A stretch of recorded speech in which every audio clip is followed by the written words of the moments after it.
ਸ੍ਰੀ ਵਾਹਿਗੁਰੂ।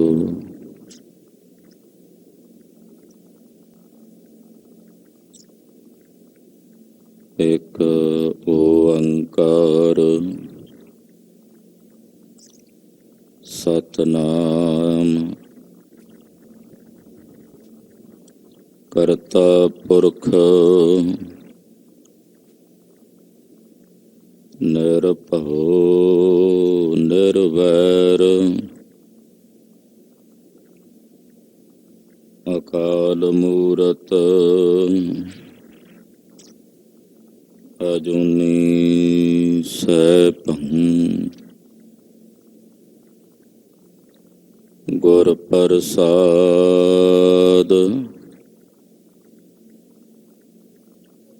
ਚਕਰ ਚਹਨ ਅਰ ਵਰਨ ਜਾਤ ਅਰ ਪਾਤ ਨਹਨ ਜਿਹੇ ਰੂਪ ਰੰਗ ਅਰ ਰੇਖ ਭੇਖ ਕੋ ਕਹਿ ਨ ਸਕਤ ਕੇਹੇ ਅਚਲ ਮੂਰਤ ਅਨਭਉ ਪ੍ਰਕਾਸ਼ ਅਮਿਤੋਜ ਕਹਿਜੈ ਕੋਟ ਇੰਦਰ ਇੰਦਰਾਣ ਸਾਹੇ ਸਾਹਾਣ ਗਣਜੈ ਤਰੇ ਭਵਨ ਮਹੀਪ ਸੁਰ ਨਰ ਅਸੁਰ ਨੇਤ ਨੇਤ ਬਨ ਤ੍ਰਿਣ ਕਹਿਤ ਤਵ ਸਰਬ ਨਾਮ ਕਥੈ ਕਵਨ ਕਰਮ ਨਾਮ ਬਰਨਤ ਸੁਮਤ ਤਵ ਸਰਬ ਨਾਮ ਕਥੈ ਕਵਨ ਕਰਮ ਨਾਮ ਬਰਨਤ ਸੁਮਤ ਮੋਤੀ ਤਮੰਦਰ ਉਸਰਹਿ ਰਤਨੀ ਤਾ ਹੋਏ ਜੜਾਓ ਕਸਤੂਰ ਕੁੰਗੋ ਅਗਰ ਚੰਦਨ ਲੀਪ ਆਵੈ ਚਾਉ ਮਤ ਦੇਖ ਭੂਲਾਂ ਵਿਸਰੈ ਤੇਰਾ ਚਿਤ ਨ ਆਵੈ ਨਾਉ ਹਰ ਬਿਨ ਜੀਉ ਜਲ ਬਲ ਜਾਉ ਮੈਂ ਆਪਣਾ ਗੁਰ ਪੂਛ ਦੇਖਿਆ ਅਵਰ ਨਾਹੀ ਥਾਉ ਰਤੀ ਤਾਹੀਰੇ ਲਾਲ ਜੜਤੀ ਪਲੰਘ ਲਾਲ ਜੜਾਉ ਮੋਹਣੀ ਮੁਖ ਮਣੀ ਸੋਹੈ ਕਰੇ ਰੰਗ ਪਸਾਉ ਮਤ ਦੇਖ ਭੂਲਾਂ ਵਿਸਰੈ ਤੇਰਾ ਚਿਤ ਨ ਆਵੈ ਨਾਉ ਸਿਧ ਹੋਆ ਸਿਧ ਲਾਈ ਰਿਧ ਆਖਾਂ ਆਓ ਗੁਪਤ ਪ੍ਰਗਟ ਹੋਏ ਬੈਸਾਂ ਲੋਕ ਰਾਖੈ ਭਾਉ ਮਤ ਦੇਖ ਭੂਲਾਂ ਵਿਸਰੈ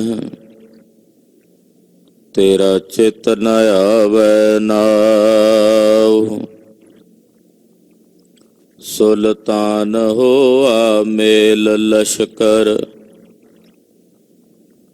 ਤਖਤ ਰਾਖਾਂ ਪਾਉ ਹੁਕਮ ਹਾਸਲ ਕਰੀ ਬੈਠਾ ਨਾਨਕਾ ਸਭ ਵਾਉ ਮਤ ਦੇਖ ਭੂਲਾਂ ਵਿਸਰੈ ਤੇਰਾ ਚਿਤ ਨ ਆਵੈ ਨਾਉ ਹਮ ਅਵਗੁਣ ਭਰੇ ਏਕ ਗੁਣ ਨਾਹੀ ਅੰਮ੍ਰਿਤ ਛਾੜ ਬਿਖ ਬਿਖ ਮਾਇਆ ਮੋਹ ਭਰਮ ਪੈ ਭੂਲੇ, ਸੁਤ ਦਾਰਾ ਸਿਉ ਇਕ ਉਤਮ ਪੰਥ ਸੁਣਿਓ ਗੁਰ ਸੰਗਤ, ਤੇ ਮਿਲੰਤ ਜਮ ਤਰਾਸ, ਇਕ ਅਰਦਾਸ ਪਾਟ ਕੀਰਤ ਕੀ, ਗੁਰ ਰਾਮਦਾਸ। ਸਕਹੁ ਟਲ ਗੁਰ ਸੇਵੀਐ, ਅਹਨਸ ਸਹਜ ਦਰਸ਼ਨ ਪਰਸੈ ਗੁਰੂ ਕਾ, ਜਨਮ ਮਰਨ ਦੁਖ ਜਾਏ। ਹੋਵੈ ਸਿਫਤ ਖਸਮਾਂਦੀ, ਨੂਰ ਅਰਸੋਂ ਕੁਰਸੋਂ ਚੱਟੀਐ। ਤੁਧ ਡਿਠੇ ਸੱਚੇ ਪਾਤਸ਼ਾਹ, ਮਲ ਜਨਮ ਜਨਮ ਦੀ ਕੱਟੀਐ। ਸੱਜਣ ਸੱਚਾ ਪਾਤਸ਼ਾਹ, ਸਿਰ ਸਾਹਾਂਦੈ ਸਾਹੋ। ਜਿਸ ਪਾਸ ਬੈਠਿਆ ਸੋਹੀਐ, ਸਭਨਾ ਦਾ ਵੇਸਾਹੋ। ਸਤਨਾਮ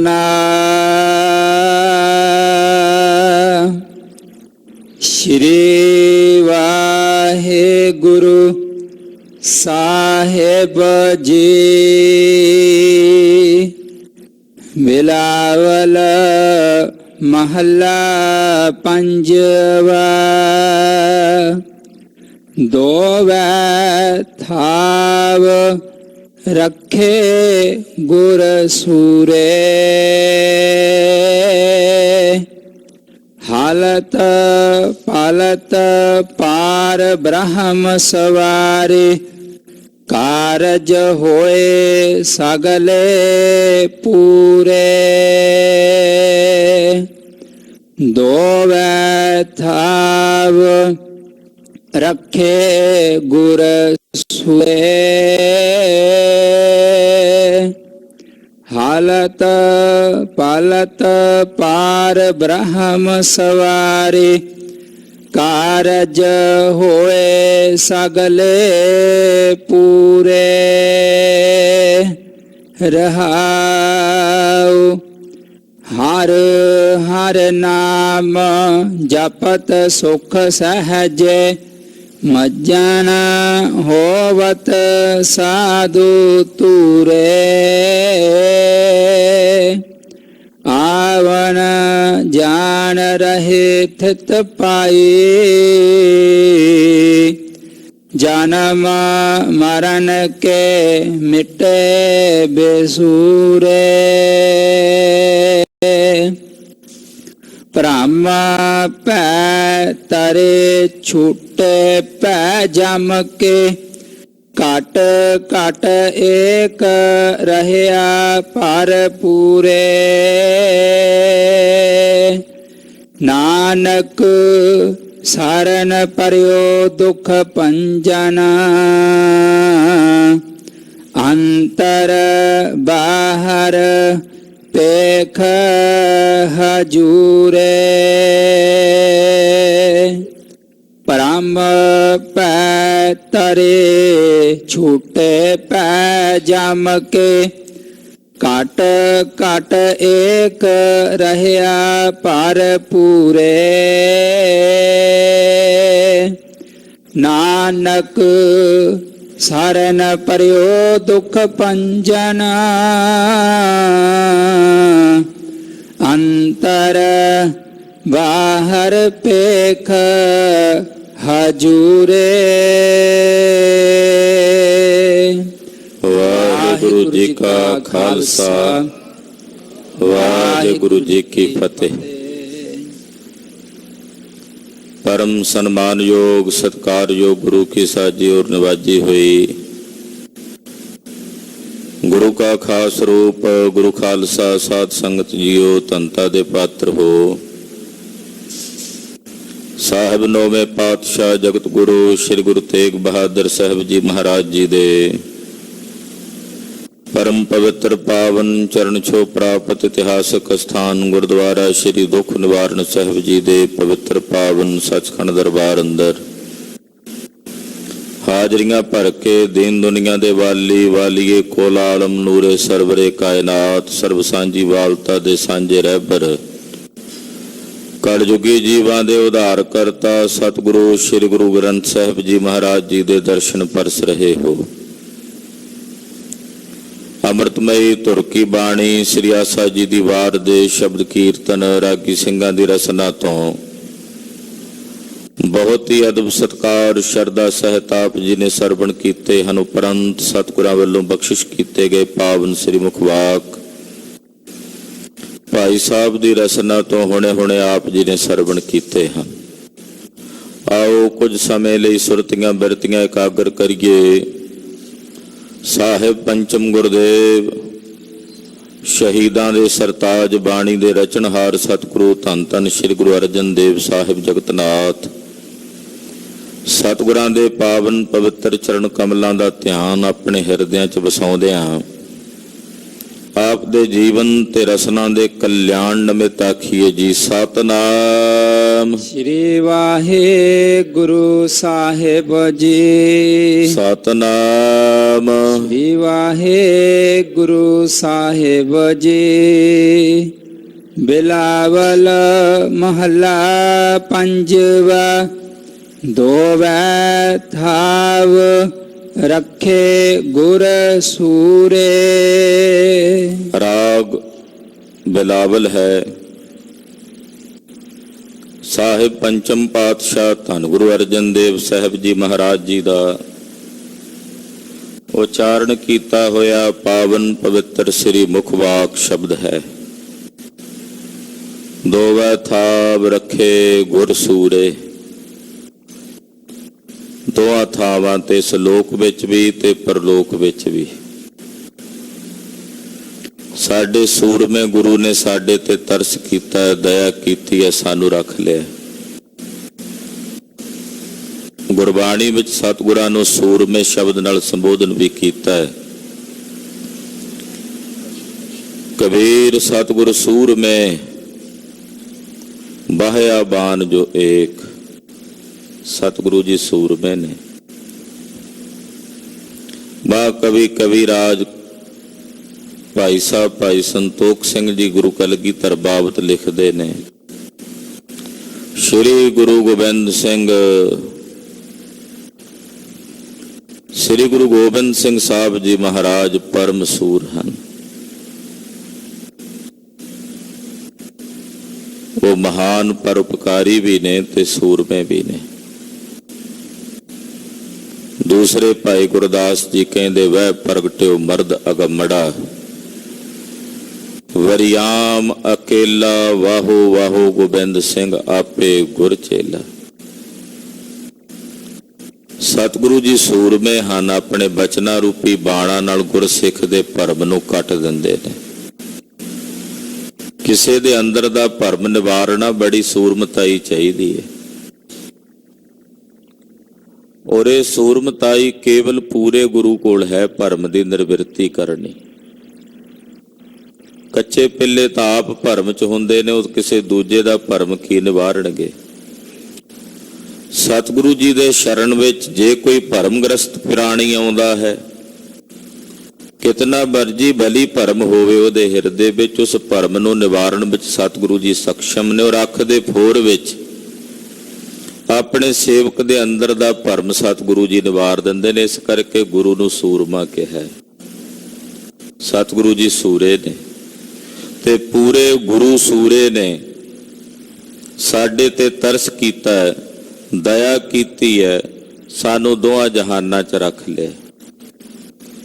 ਦੋਵੇਂ ਥਾਪ ਦਾ ਮਤਲਬ ਇਸ ਲੋਕ ਵਿੱਚ ਵੀ ਤੇ ਪਲਤ ਪਰਲੋਕ ਵਿੱਚ ਵੀ, ਦੋਹਾਂ ਜਹਾਨਾਂ ਵਿੱਚ ਸਾਡੇ ਗੁਰੂ ਨੇ ਸਾਨੂੰ ਰੱਖ ਲਿਆ। ਹਾਲਤ ਪਾਲਤ ਪਾਰ ਬ੍ਰਹਮ ਸਵਾਰੇ ਕਾਰਜ ਹੋਏ ਸਗਲੇ ਪੂਰੇ। ਦੋਵੇਂ ਥਾਵ ਦਾ ਅਰਥ ਮਹਾਂਪੁਰਸ਼ਾਂ ਨੇ ਜਨਮ ਤੇ ਮਰਨ ਵੀ ਕੀਤਾ ਕਿ ਜਨਮ ਤੇ ਮਰਨ ਦੇ ਦੋਹਾਂ ਥਾਵਾਂ ਤੋਂ ਪੂਰੇ ਸੂਰੇ ਸਤਿਗੁਰਾਂ ਨੇ ਸਾਨੂੰ ਰੱਖ ਲਿਆ। ਹੁਣ ਸਾਨੂੰ ਨਾ ਜੰਮਣਾ ਪੈਣਾ ਨਾ ਮਰਨਾ ਪੈਣਾ। ਸਭ ਤੋਂ ਵੱਡਾ ਦੁੱਖ ਹੈ ਹੀ ਜਨਮ ਤੇ ਮਰਨ ਦਾ। ਜਨਮ ਤੇ ਮਰਨ ਦੀ ਨਿਵਰਤੀ ਹੀ ਸਭ ਤੋਂ ਵੱਡਾ ਪਰਮ ਸੁੱਖ ਹੈ। ਕੋਈ ਪੁੱਛੇ ਸੁੱਖ ਕੀ ਹੈ ਤਾਂ ਕਹਿ ਸਕਦੇ ਹਾਂ ਜਨਮ ਮਰਨ ਦੀ ਨਿਵਰਤੀ ਹੀ ਸੁੱਖ ਹੈ। ਤੋ ਸਤਿਗੁਰੂ ਜੀ ਨੇ ਉਹਨਾਂ ਦੋਹਾਂ ਥਾਵਾਂ ਤੋਂ ਵੀ ਜੰਮਣ ਤੇ ਮਰਨ ਤੋਂ ਵੀ ਸਾਨੂੰ ਰੱਖ ਲਿਆ। ਹਾਲਤ ਪਲਤ ਪਾਰ ਬ੍ਰਹਮ ਸਵਾਰੇ। ਲੋਕ ਤੇ ਪਰਲੋਕ ਸਾਡੇ ਪਾਰ ਬ੍ਰਹਮ ਸਾਹਿਬ ਨੇ ਸਵਾਰ ਦਿੱਤੇ ਨੇ। ਇਹ ਲੋਕ ਵੀ ਸਵਾਰ ਦਿੱਤਾ, ਪਲਤ ਪਰਲੋਕ ਵੀ ਸਵਾਰ ਦਿੱਤਾ। ਔਰ ਇਹ ਤਾਕਤ ਕੇਵਲ ਗੁਰੂ ਕੋਲ ਹੀ ਹੈ ਨਾ। ਸੁਣਦੇ ਆ ਨਾ ਆਪਾਂ ਕਥਾ, ਛੇਵੇਂ ਪਾਤਸ਼ਾਹ ਮੀਰੀ ਪੀਰੀ ਦੇ ਮਾਲਕ ਬੰਦੀ ਛੋੜ ਸਤਿਗੁਰੂ ਸ੍ਰੀ ਗੁਰੂ ਹਰਗੋਬਿੰਦ ਸਾਹਿਬ ਜੀ ਮਹਾਰਾਜ ਜੀ ਆਗਰੇ ਉਤਰੇ ਹੋਏ ਨੇ। ਇੱਕ ਬਾਗ ਵਿੱਚ ਨੇੜੇ ਬਾਦਸ਼ਾਹ ਜਹਾਂਗੀਰ ਵੀ ਉਤਰਿਆ ਹੋਇਆ। ਇੱਕ ਸਿੱਖ ਜੋ ਕਸਿਆਰਾ ਹੈ, ਕਸੇਰਾ ਹੈ, ਘਾਹ ਵੇਚ ਕੇ ਆਇਆ। ਕੋਈ 2-4 ਪੈਸੇ 5 ਪੈਸੇ ਉਹਦੇ ਕੋਲ ਸਨ। ਪਤਾ ਲੱਗਾ ਛੇਵੇਂ ਪਾਤਸ਼ਾਹ ਆਏ ਨੇ ਤੇ ਦਰਸ਼ਨਾਂ ਨੂੰ ਆਇਆ। ਕੁਝ ਦਿਨ ਪਹਿਲਾਂ ਬਾਦਸ਼ਾਹ ਨੇ ਗੁਰੂ ਸਾਹਿਬ ਨੂੰ ਪੁੱਛਿਆ ਸੀ ਤੁਹਾਡੇ ਸਿੱਖ ਤੁਹਾਨੂੰ ਸੱਚਾ ਪਾਤਸ਼ਾਹ ਕਿਉਂ ਕਹਿੰਦੇ ਨੇ? ਪਾਤਸ਼ਾਹ ਤਾਂ ਮੈਂ ਵੀ ਹਾਂ, ਹਿੰਦੁਸਤਾਨ ਦਾ ਪਾਤਸ਼ਾਹ ਹਾਂ। ਮੈਨੂੰ ਸੱਚਾ ਪਾਤਸ਼ਾਹ ਨਹੀਂ ਕਹਿੰਦੇ, ਤੁਹਾਨੂੰ ਸੱਚਾ ਪਾਤਸ਼ਾਹ ਕਹਿੰਦੇ। ਉਹਦਾ ਜਵਾਬ ਵੀ ਸਤਿਗੁਰਾਂ ਨੇ ਦੇਣਾ ਸੀ। ਸਿੱਖ 5 ਪੈਸੇ ਲੈ ਕੇ ਸਿਪਾਹੀਆਂ ਨੂੰ ਆ ਕੇ ਪੁੱਛਦਾ ਹੈ ਸੱਚੇ ਪਾਤਸ਼ਾਹ ਕਿੱਥੇ ਨੇ? ਸਿਪਾਹੀਆਂ ਨੇ ਸੋਚਿਆ ਕਿ ਸ਼ਾਇਦ ਬਾਦਸ਼ਾਹ ਬਾਰੇ ਪੁੱਛਦਾ। ਉਹਨਾਂ ਇਸ਼ਾਰਾ ਕੀਤਾ ਵੀ ਉਹ ਸਾਹਮਣੇ ਪਾਤਸ਼ਾਹ ਬੈਠੇ। ਗਿਆ, ਜਾ ਕੇ 5 ਪੈਸੇ ਜਹਾਂਗੀਰ ਦੇ ਅੱਗੇ ਰੱਖ ਕੇ ਮੱਥਾ ਟੇਕਿਆ ਬੜੇ ਅਦਬ ਭਾਵ ਨਾਲ, ਕਿਉਂਕਿ ਪਹਿਲਾਂ ਇਹਨੇ ਗੁਰੂ ਸਾਹਿਬ ਦੇ ਦਰਸ਼ਨ ਨਹੀਂ ਸਨ ਕੀਤੇ। ਜਦੋਂ ਮੱਥਾ ਟੇਕਿਆ, ਨਮਸਕਾਰ ਕੀਤੀ, ਬਾਦਸ਼ਾਹ ਵੀ ਵੇਖ ਕੇ ਹੈਰਾਨ ਸੀ ਕਿ ਅੱਜ ਤੱਕ ਹਜ਼ਾਰਾਂ ਲੋਕ ਆ ਕੇ ਮੈਨੂੰ ਸਲਾਮ ਕਰਦੇ ਨੇ, ਪਰ ਕਿਸੇ ਦੀ ਸਲਾਮ ਕਰਨ ਦੀ ਭਾਵਨਾ ਵਿੱਚ ਇਤਨਾ ਪ੍ਰੇਮ ਮੈਂ ਕਿਸੇ ਵਿੱਚ ਨਹੀਂ ਵੇਖਿਆ। ਉਹ ਡਰਦੇ ਜਾਂ ਭੈਗ੍ਰਸਤ ਹੋ ਕੇ ਚਾਪਲੂਸੀ ਕਰਨ ਲਈ ਸਲਾਮ ਕਰਦੇ ਨੇ। ਕਹਿਣ ਲੱਗਾ ਹਾਂ ਭਾਈ ਦੱਸ ਕੀ ਚਾਹੀਦਾ? ਕਹਿਣ ਲੱਗਾ ਮੇਰਾ ਲੋਕ ਤੇ ਪਰਲੋਕ ਦੋਵੇਂ ਜਹਾਨ ਸਵਾਰ ਦਿਓ। ਉਹ ਕਹਿੰਦਾ ਇਸ ਲੋਕ ਵਿੱਚ ਕੋਈ ਪਾਤਸ਼ਾਹੀ ਦੇ ਵਿੱਚ ਨਵਾਬੀ ਚਾਹੀਦੀ ਹੈ, ਕੋਈ ਖਿਲਤ ਚਾਹੀਦੀ ਹੈ, ਧਨ ਸੰਪਦਾ ਚਾਹੀਦੀ ਹੈ, ਮੈਂ ਦੇ ਸਕਦਾ, ਪਰ ਪਰਲੋਕ ਦਾ ਨਹੀਂ। ਪੁੱਛਿਆ ਤੂੰ ਕੌਣ ਹੈ? ਕਹਿੰਦਾ ਮੈਂ ਹਿੰਦੁਸਤਾਨ ਦਾ ਪਾਤਸ਼ਾਹ ਜਹਾਂਗੀਰ ਹਾਂ। ਮੱਥੇ ਤੇ ਹੱਥ ਮਾਰਿਆ ਸਿੱਖ ਨੇ ਤੇ 5 ਪੈਸੇ ਅੱਗੋਂ ਚੁੱਕ ਲਏ। ਕਹਿੰਦੇ ਤੂੰ ਪਾਤਸ਼ਾਹ ਨਹੀਂ, ਝੂਠਾ ਪਾਤਸ਼ਾਹ ਹੈ। ਛੇਵੇਂ ਪਾਤਸ਼ਾਹ ਦੇ ਚਰਨਾਂ ਚ ਆ ਕੇ ਉਹ 5 ਪੈਸੇ ਰੱਖ ਕੇ ਨਮਸਕਾਰ ਕੀਤੀ। ਇਹਦੇ ਮੰਗਣ ਤੋਂ ਪਹਿਲਾਂ ਹੀ ਮਹਾਰਾਜ ਜੀ ਕਹਿੰਦੇ ਆ ਸਿੱਖਾ ਤੇਰਾ ਲੋਕ ਸੁਖੀ ਪਰਲੋਕ ਸੁਹੇਲੇ। ਬਾਦਸ਼ਾਹ ਨੂੰ ਵੀ ਪਤਾ ਲੱਗ ਗਿਆ ਕਿ ਗੁਰੂ ਪਾਤਸ਼ਾਹ ਨੂੰ ਸੱਚਾ ਪਾਤਸ਼ਾਹ ਇਸ ਕਰਕੇ ਕਹਿੰਦੇ ਆ। ਤੋ ਪੂਰੇ ਸਤਿਗੁਰਾਂ ਦੇ ਕੋਲ ਹੀ ਇਹ ਤਾਕਤ ਹੈ, ਉਹ ਲੋਕ ਤੇ ਪਰਲੋਕ ਦੋਵੇਂ ਜਹਾਨ ਸਵਾਰ ਸਕਦੇ ਹਨ। ਤਦੇ ਸਾਹਿਬ ਸੱਚੇ ਪਾਤਸ਼ਾਹ ਨੇ, ਦੇਨ ਤੇ ਦੁਨੀਆ ਦੇ ਪਾਤਸ਼ਾਹ ਨੇ। ਇਸ ਕਰਕੇ ਕਹਿੰਦੇ ਹਾਲਤ ਪਲਤ ਲੋਕ ਤੇ ਪਰਲੋਕ ਪਾਰ ਬ੍ਰਹਮ ਸਵਾਰੇ। ਪਾਰ ਬ੍ਰਹਮ ਨੇ ਸਾਡੇ ਸਵਾਰ ਦਿੱਤੇ ਹਨ। ਕਾਰਜ ਹੋਏ ਸਗਲੇ ਪੂਰੇ। ਸਾਡੇ ਜਿੰਨੇ ਕਾਰਜ ਸਨ ਉਹ ਸਾਰੇ ਪੂਰੇ ਹੋ ਗਏ ਨੇ, ਕੋਈ ਕੰਮ ਅਧੂਰਾ ਨਹੀਂ ਬਚਿਆ ਜਿਸ ਨੂੰ ਕਰਨ ਵਾਸਤੇ ਹੁਣ ਦੁਬਾਰਾ ਜੰਮਣਾ ਪਵੇ। ਕੋਈ ਕਾਰਜ ਅਧੂਰਾ ਨਹੀਂ ਰਿਹਾ। ਸਾਡੇ ਸਾਰੇ ਹੀ ਕਾਰਜ ਪੂਰਨ ਹੋ ਗਏ ਨੇ। ਐਸੀ ਦਇਆ, ਐਸਾ ਤਰਸ ਸਤਿਗੁਰੂ ਜੀ ਨੇ ਕੀਤਾ। ਕਾਰਜ ਸਫਲ ਹਮਾਰੇ, ਸਾਡੇ ਸਾਰੇ ਕਾਰਜ ਸਫਲ ਹੋ ਗਏ ਨੇ। ਹਰ ਹਰ ਚਰਨ ਹਿਰਦੈ ਔਰ ਧਾਰੇ, ਸਿਮਰ ਸੁਆਮੀ ਸਤਿਗੁਰ ਆਪਣਾ, ਕਾਰਜ ਸਫਲ ਹਮਾਰੇ। ਸਾਡੇ ਸਾਰੇ ਕਾਰਜ ਸਤਿਗੁਰਾਂ ਨੇ ਰਾਸ ਕਰ ਦਿੱਤੇ ਹਨ।